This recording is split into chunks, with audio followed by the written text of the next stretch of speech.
क्यों तूने, हुआ क्या खता।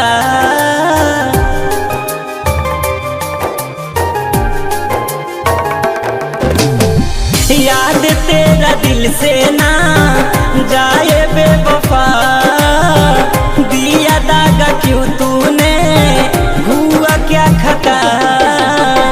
ठुकरा के प्यार मेरा तुमने रुलाया है, ठुकरा के प्यार मेरा तुमने रुलाया है। उम्र भर के लिए दिल में दर्द सजाया है, उम्र भर के लिए दिल में दर्द सजाया है।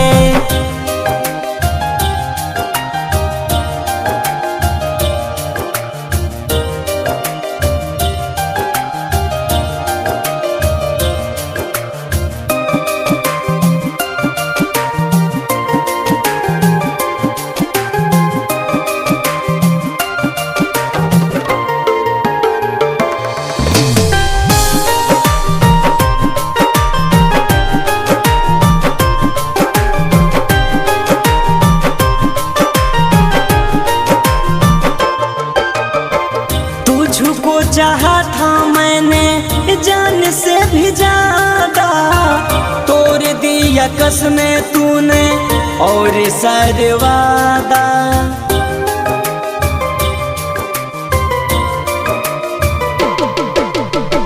तुझको चाहा था मैंने जान से भी ज्यादा, तोड़ दिया कसमें तूने और सारे वादा।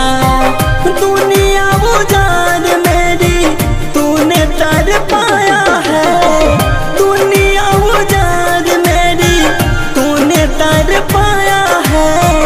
उम्र भर के लिए दिल में दर्द सजाया है, उम्र भर के लिए दिल में दर्द सजाया है।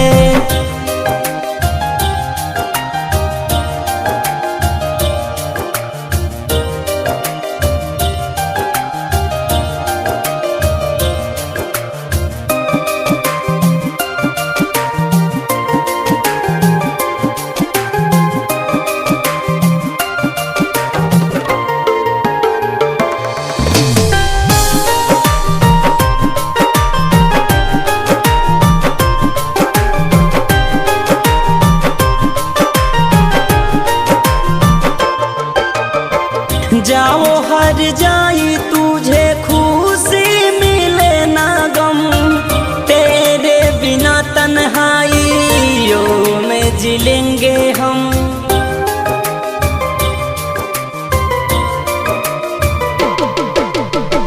जाओ हर जाई तुझे खुशी मिले ना गम, तेरे बिना तन्हाइयों में जिलेंगे हम।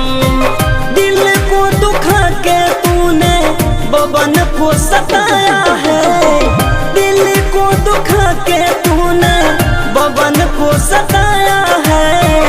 उम्र भर के लिए दिल में दर्द सजाया है, उम्र भर के लिए दिल में दर्द सजाया